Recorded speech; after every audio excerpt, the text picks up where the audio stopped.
আপনারা দেখতে পাচ্ছেন বসিরহাট মহকুমার বাদুড়িয়া পৌরসভার চেয়ারম্যান দীপঙ্কর ভট্টাচার্য তার বাড়ি থেকে উদ্ধার 4,000 ত্রিপল ও 80 লক্ষ টাকা।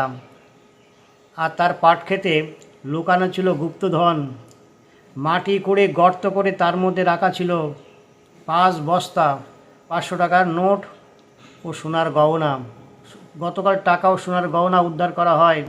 সারা রাত ধরে চলছিল টাকা গোনার কাজ। 2,24,00,000 টাকা মধ্যরাত পর্যন্ত গণনার পরে জানা গিয়েছে 2.5 কোটি টাকা ছাড়িয়ে যাবে। এতগুলো টাকা পৌরসভার চেয়ারম্যান কোথা থেকে জোগাড় করলেন? কি তৃণমূল নেতাকর্মীরা? আপনারা উত্তর তো দেবেন। স্বচ্ছ দল বলে মনে করেন, কিন্তু যারা দুর্নীতি করেন তারা তো দলের গণ্ডমুণ্ডের কর্তা সেজে থাকেন। আর যারা পরিকৃত দলটা করেন তারা পিছনের সারিতে বসেন। গ্রেপ্তার হলেই আপনারা এক ভাঙা ক্যাসেট বাজান।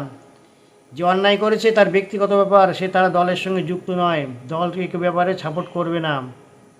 একে একে বাদ দিতে গিয়ে সবাই দেখা গেল যারা দুর্নীতির সঙ্গে ছিল তাদের সংখ্যাটা বেশি, আর যারা আপনারা স্বচ্ছতা দল করেছেন আপনাদের সংখ্যাটা হাতে গোনা কয়েকজন মাত্র।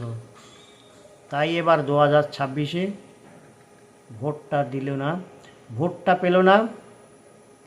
তাই এবার 2026-এ বাংলার মানুষ মুখ ফিরিয়ে নিয়েছেন, বিজেপিকে ক্ষমতায় এনেছেন। আপনাদের উচিত ছিল বামেদের কাছ থেকে শিক্ষা নেওয়া।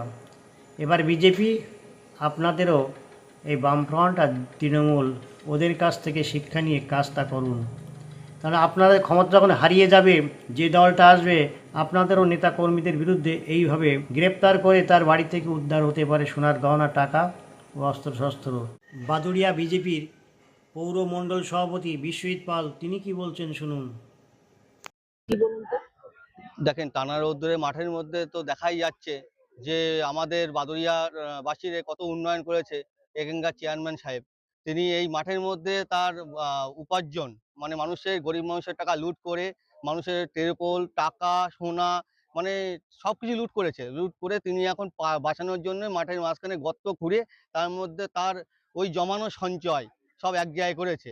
কিন্তু উন্নয়ন তো বোঝা গেছে কতটা উন্নয়ন হয়েছে, বাদুড়িয়ার মানুষ বুঝে গেছে যে উন্নয়ন বলে কিছু তো হয়নি। বি ক্যাটাগরি পৌরসভা জানতাম, কিন্তু এখন আমি দেখছি উন্নয়নের জন্য বাদুড়িয়াবাসী এ ক্যাটাগরিতে চলে গেছে। সেটা চেয়ারম্যানের উন্নয়ন হয়েছে, এ ক্যাটাগরি হয়ে গেছে চেয়ারম্যানের জন্য। ট্রলি ব্যাগের মধ্যে সাধারণত তো এরা তো উন্নয়ন বলতে কোনো কিছু, সাধারণ মানুষ যদি একটা বিল বা কোনো কিছু, কোনো কাজ নিয়ে যেত, চেয়ারম্যান আগে দরকার ছিল পয়সা। পয়সাটা হলো চেয়ারম্যানের মেন উদ্দেশ্য ছিল। সে সাধারণ মানুষ যদি কোনো প্রকার আজ পর্যন্ত কেউ উপকার পায়নি। যদি ঘরের জন্য কেউ বিল ছাপিয়ে যেত, একটা আমার জনসংখ্যা শোনা যেত 5,000, 10,000, তাকে 15,000, 20,000 ঘর দেওয়ার নাম করে অনেকে টাকা নিয়েছে।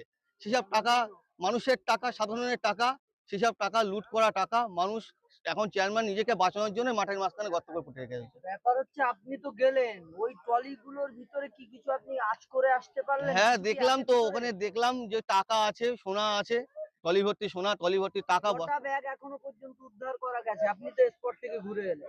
মোটামুটি দেখলাম যে আপাতত যে 5টা ব্যাগ মতো উদ্ধার হয়েছে।